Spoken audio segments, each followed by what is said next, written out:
오늘 우리에게 주시는 말씀 디모데전서 2장 3절부터 4절 말씀 먼저 읽고 또 한 구절만 제가 봉독해 올리도록 하겠습니다. 디모데전서 2장 3절 4절 말씀 먼저 읽겠습니다.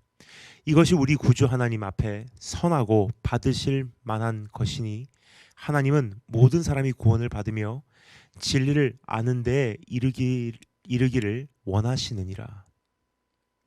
이어서 하박국 2장 14절 말씀 한 구절 제가 읽어 올리도록 하겠습니다.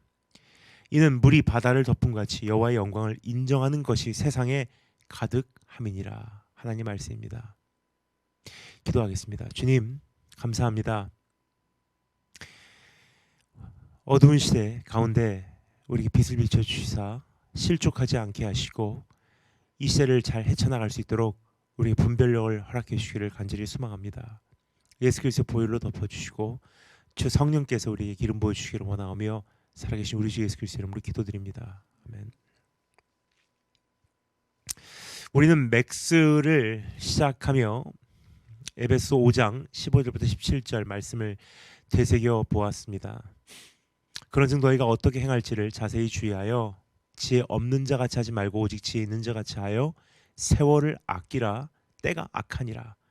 그러므로 어리석은 자가 되지 말고 오직 주의 뜻이 무엇인지 이해하라. 우리는 선택의 홍수 속에서 살아가고 있습니다. 그러므로 가치 기준이 확실하지 않으면 우선순위에 혼돈이 발생하며 큰 혼란에 빠지게 될 수밖에 없습니다. 결과적으로 자원을 낭비하게 되는 것입니다.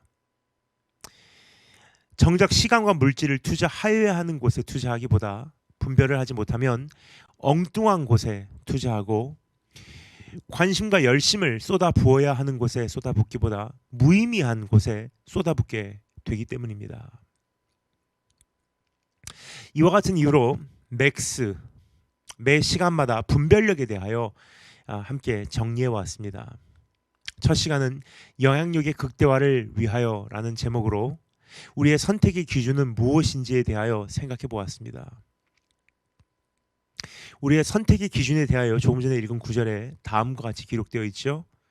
오직 주의 뜻이 무엇인지, 오직 주의 뜻이 무엇인가 이해하라. 그렇습니다. 주님의 뜻이 우리의 선택의 기준입니다. 주님의 뜻이 우리의 선택의 기준입니다. 그래서 우리는 주님의 뜻이 무엇인지 끊임없이 살피고 점검하고 확인하여야 하는 의무가 있습니다. 주님의 뜻을 모르면 방자히 행하게 되어 있기 때문입니다. 이어서 시대를 분별하라 라는 제목으로 현재 우리가 살아가고 있는 때에 대하여 생각해 보았습니다. 우리가 주님 오시기 전 얼마 남지 않은 때를 살아가고 있다고 여러분과 나누었습니다. 그리고 이어서 8번에 걸쳐서 복음을 분별하라 라는 제목으로 주님의 심장 소리에 귀를 기울여 보았습니다. 그래서 복음을 분별하라 파트 1부터 파트 8까지 우리가 조금씩 이 복음에 대해서 곱씹어가며 복음에 대한 정리를 해왔는데 혹시 이 말씀을 듣지 못하신 분들께서는 꼭 말씀을 들으실 수 있는 기회가 있으시기를 바랍니다. 너무나 중요한 내용이기 때문입니다. 오늘부터 약 2, 3회에 걸쳐 비전과 사명과 역할을 분별하라 라는 제목으로 주님의 마음을 헤아려 보도록 하겠습니다. 여기서 한 가지만 미리 말씀을 드리고 싶습니다. 주님의 뜻을 구체적으로 한 가지 다 살펴볼 수는 없습니다. 주님의 뜻은 너무나 넓고 너무나 깊고 너무나 높기 때문입니다. 주님의 뜻은 너무나 다면적이기 때문입니다. 주님 자신께서도 이렇게 말씀하셨다는 사실을 마음에 새기기를 원합니다. 이사야서 55장 8절 말씀, 내 생각이 너희의 생각과 다르며 내 길은 너희의 길과 다름이니라. 그래서 주님의 뜻을 다 헤아린다는 것은 한 가지 구체적으로 살펴본다는 것은 불가능할 뿐더러 특별히 주님께서 계시하지 않으신 부분도 많다는 것을 우리가 전제로 생각해 볼 때 이것은 가능하지 않은 일이라고 생각을 합니다. 하지만 우리가 알 수 있도록 주님께서 우리에게 명명백백하게 계시하신 주님의 뜻도 동시에 존재한다는 사실을 우리가 기억할 때 우리가 주님께서 우리에게 계시하신 것, 이미 명백하게 알려주신 것은 우리가 다시 한번 우리가 정리함으로 우리의 삶의 길잡이로 삼을 수 있는 기회가 되었으면 좋겠습니다. 오늘 읽은 본문 말씀이 바로 그러한 예가 아닌가 싶습니다. 조금 전에 읽었죠? 이것이 우리 구주 하나님 앞에 선하고 받으실 만한 것이니 주님의 뜻이 무엇인지 여기서 명명백백하게 선포합니다. 하나님은 모든 사람이 구원을 받으며 진리를 아는 데 이르기를 원하시느니라 그래요. 그러니까 조금 전에 제가 말씀드린 에베소 5장 15절부터 17절 말씀과 같이 이것을 이해하게 되면요, 무엇을 선택하고 무엇을 거절하고 어떠한 길을 가고 어떠한 길을 가지 않고 수많은 길이 있지만 길을 선택하는 그 기준이 되는 게 무엇이냐는 거예요. 이러한 진로 저러한 진로 가운데 내가 무엇을 선택하여야 하는가? 오늘 나에게 허락된 이 시간을 내가 어떻게 활용해야 하는가? 무엇을 위해 사용해야 하는가? 나에게 인생 남은 시간이 얼만큼 될지는 모르지만 그 남은 시간을 무엇을 위해 투자해야 되는가? 나에게 하나님께서 허락해 주신 이 물질적인 자원이 있지만 이 물질적인 자원을 나는 무엇을 위해 쏟아 부어야 하냐라는 질문이에요. 거기는 기준이 존재합니다. 그 기준은 무엇입니까? 모든 사람이 구원을 받으며 진리를 아는 데 이르기를 원하시느니라. 그것을 위해서라면 어떠한 선택을 하여야 하는지 이제 우리 안에 어느 정도 그 하나님의 뜻이 이렇게 밝아져 오지 않나 생각이 됩니다. 이어서 하박국 2장 14절, 이는 물이 바다를 덮은 같이 여호와의 영광을 인정하는 것이 세상에 가득함이니라. 하나님께 영광 돌리는 것. 그래서 고린도전서 10장 31절에서 이렇게 기록되어 있죠. 그런즉 너희가 먹든지 마시든지 무엇을 하든지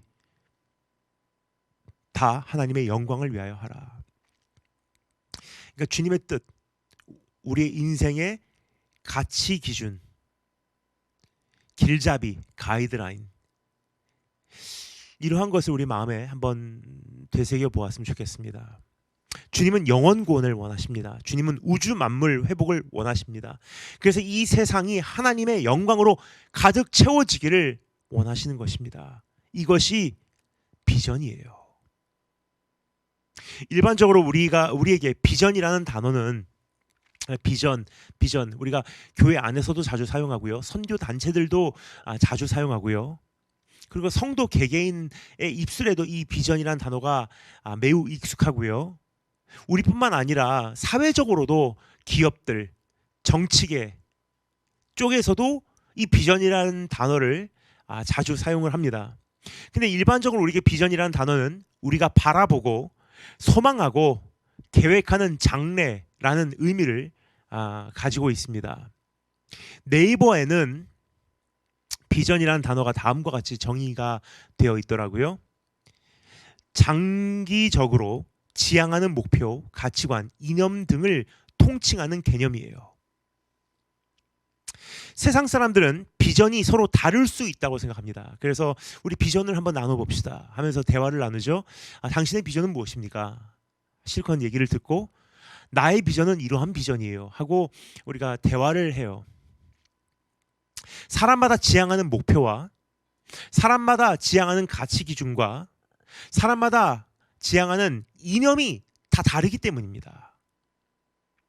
어떤 사람들은 돈을 최상의 우선순위로 꼽고 또 어떤 사람들은 명예를 최상의 우선순위로 꼽습니다. 따라서 인생의 최종적인 목적이 다를 수밖에 없다는 거예요. 돈을 지향하는 사람들은 비전이 무엇입니까? 예를 들어서 큰 사업을 세우는 그런 비전을 갖고 있습니다. 근데 인생의 어떠한 이념이 다른 사람들은 인생 뭐 다른 게 별거 있냐, 불쌍한 사람들 돕는 게 가장 가치가 있는 인생이다 하면 어느 NGO 단체를 내가 설립해서 정말 불쌍한 사람들 내가 돕겠습니다. 그러한 것이 어떤 사람에게는 비전이 될 수 있다는 것입니다. 그래서 세상적으로 우리가 이 비전이라는 단어를 정의를 해보잖아요. 비전이 다 다를 수밖에 없어요. 왜냐, 이 상대주의적인 세상 속에서 다 생각하는 게 다르고 나름 각자 개개인이 소중하게 여기는 것이 다 다르기 때문이에요. 하지만 우리 크리스천 성도들은 비전이 서로 다를 수가 없음을 말씀드리고 싶습니다. 지향하는 목표와 가치관과 이념이 우리는 동일하기 때문이에요. 우리의 목표는 하나님께 영광을 돌리는 것이고 온 세상이 하나님의 영광으로 가득 채워지는 것입니다. 단 한 사람도 남김없이 복음이 그들에게 전달되는 것이고 한 사람이라도 그 안타까운 영혼이 멸망치 않고 주님 앞으로 돌아오는 것이 우리의 목표예요. 우리의 가치관은 하늘나라의 가치관입니다. 우리의 이념은 절대적 기준인 진리에 근거하고 있습니다. 이것이 크리스찬의 최소 공배수예요. The common ground. 우리가 동일하게 뿌리를 내리고 있는 공동된 터라는 뜻입니다. 그래서 우리는 비전이 다를 수가 없음을 다시 한번 강조해서 말씀드리고 싶습니다. 제 신대원 시절에 목회학 수업을 가르치시던 교수님께서 하셨던 말씀을 저는 잊을 수가 없습니다. 저에게는 아마 이 모든 것이 정리가 되고 세상이 새롭게 보이는 그러한 강의였었어요. 교수님께서 이렇게 말씀하셨습니다. 우리에게 있어서 비전은 절대 서로 다를 수 없다고 말씀하셨습니다. 어떤 사람은 자기 비전은 성전 건축이라고 합니다. 어떤 사람은 자기 비전은 자기가 언젠가 찬양 사역자가 되는 것이라고 합니다. 혹은 어떤 사람은 자기 비전은 대한민국에서 가장 많이 11조를 하는 기업인이 되는 것이라고 합니다. 또 어떤 사람은 자기 비전은 이란의 복음화라고 합니다. 자기가 이란 국가죠. 이란이라는 나라, 이란에 선교하러 가서 그곳을 복음화시키는 것이 자기 비전이라고 해요. 이와 같이 비전이라는 단어가 폭 좁게 사용되면 최소 3가지 문제가 발생한다는 사실을 여러분과 잠시 나누고 싶습니다. 첫째, 충돌이 생길 수 있습니다. 예를 들어 남편 되시는 목사님의 비전은 중국 지하교회를 섬기는 것이라고 가정해 보겠습니다. 이것은 비공개 사역이에요. 지하교회 비공개 사역. 그런데 사모님의 비전은 중국에서 찬양 예배를 마음껏 드리는 것이라고 한다면 한 가정 안에서도 비전이 충돌하게 되는 것입니다. 찬양 예배는 공개 사역이기 때문이에요. 그래서 비전이란 단어가 내가 지향하는 어떤 꿈, 내가 가지고 있는 어떤 가치 기준, 내 나름대로 갖고 있는 어떠한 장래에 대한 계획, 그러니까 이와 같은 폭 좁은 정의로 우리가 출발을 한다면요, 교회와 교회 사이의 비전이 다를 수밖에 없고 성도와 성도 사이의 비전이 다를 수밖에 없는 거예요. 그러니까 우리 교회의 비전은 들어보면 귀하다. 근데 가만히 생각해 보잖아요. 굉장히 이 틀이 좁은 경우가 많은 것 같아요. 또 다른 교회 가면 우리 교회의 비전은 이야기를 해요. 어떠한 common ground, 이 하나의 공동체로서 세계적인 어떠한 이 기독교라는 어떤 하나의 몸통으로서 우리가 공동된 터 위에 서 있다는 것을 전제로 하지 않은 생각들이에요. 우리 교회의 비전은 이건 마치 우리는 지금 서로 다른 경주를 하고 있다고, 우리 교회가 지향하는 가치 기준이 별도로 존재한다고 이것을 전제로 이야기하는 내용이 아닌가 생각이 됩니다. 근데 조금 전에 말씀드렸듯이 우리는 크리스찬이라는 이 공동된 터 위에서 링과 프랑카, 우리의 공통된 언어를 우리가 이야기하고 있어요. 뭐죠? 복음이에요. 우리의 관심은 동일해요. 하나님의 마음이에요. 그럼 우리의 비전은 같아야 되는 거예요. 그러니까 우리 교회가 아니라 우주적 교회의 비전은 존재하는 거예요.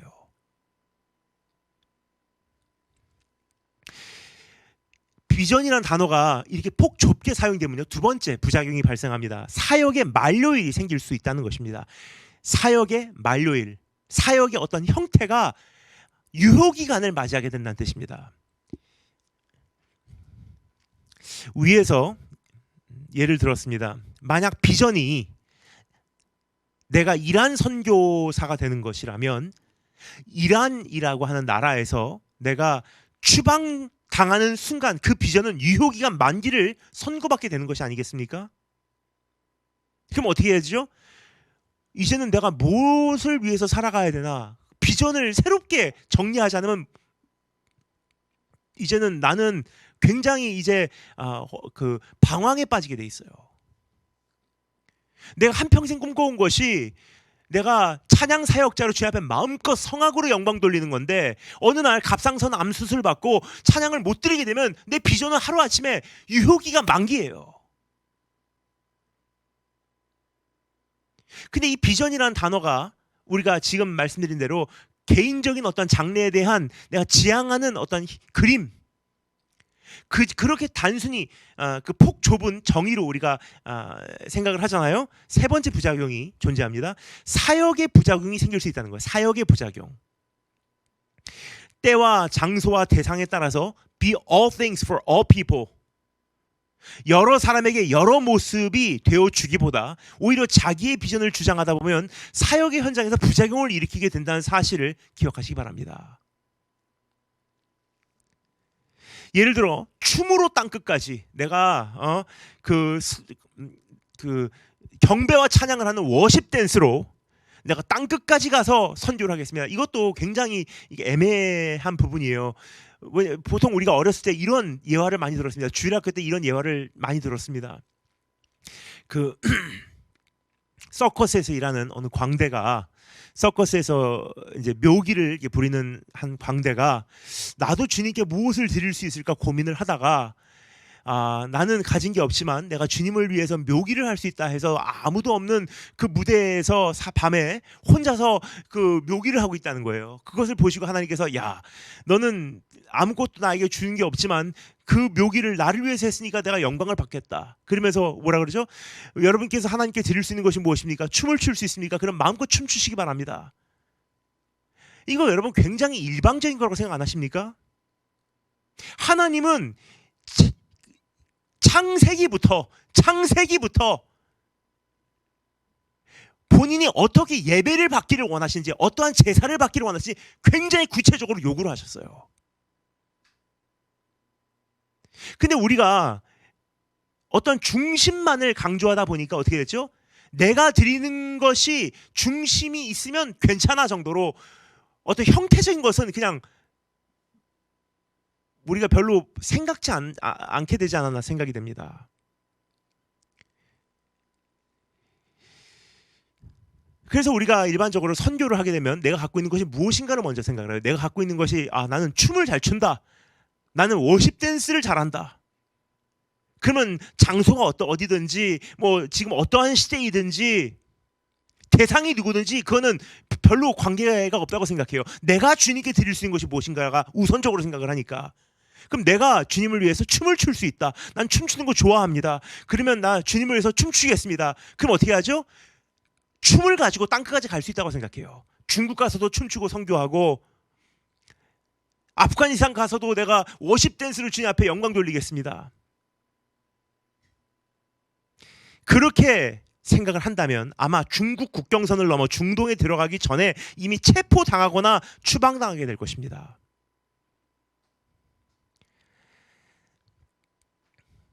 참고로 지금까지 제가 말씀드린 비유들을 지금 이란 선교사라든지 춤을 가지고 땅끝까지 가서 선교를 한다든지 뭐 이러한 지금 제가 오늘 말씀드린 이 비유들은요, 사실은 실제로 선교 현장과 제 사역 현장에서 목격한 상황들이에요. 실제로 이러한 문제와 딜레마가 있다는 것을 제가 강조해서 말씀드리고 싶습니다. 이 비전이라는 것은 그렇게 폭이 좁아서 안 된다는 거예요. 그래서 오늘 여러분께 오늘 확실히 말씀드리고 싶은 것은 이것입니다. 성경에서 나오는 이 비전이라는 단어는 사실 비전은 무엇입니까? vision, to see, 본다는 거예요. 무엇을 봅니까? 하나님의 계시예요. 하나님의 계시. I saw a vision. 내가 비전을 보았다. 내가 환상을 보았다. 성경에서 그런 표현이 많이 있어요. 근데 그 환상은 무엇입니까?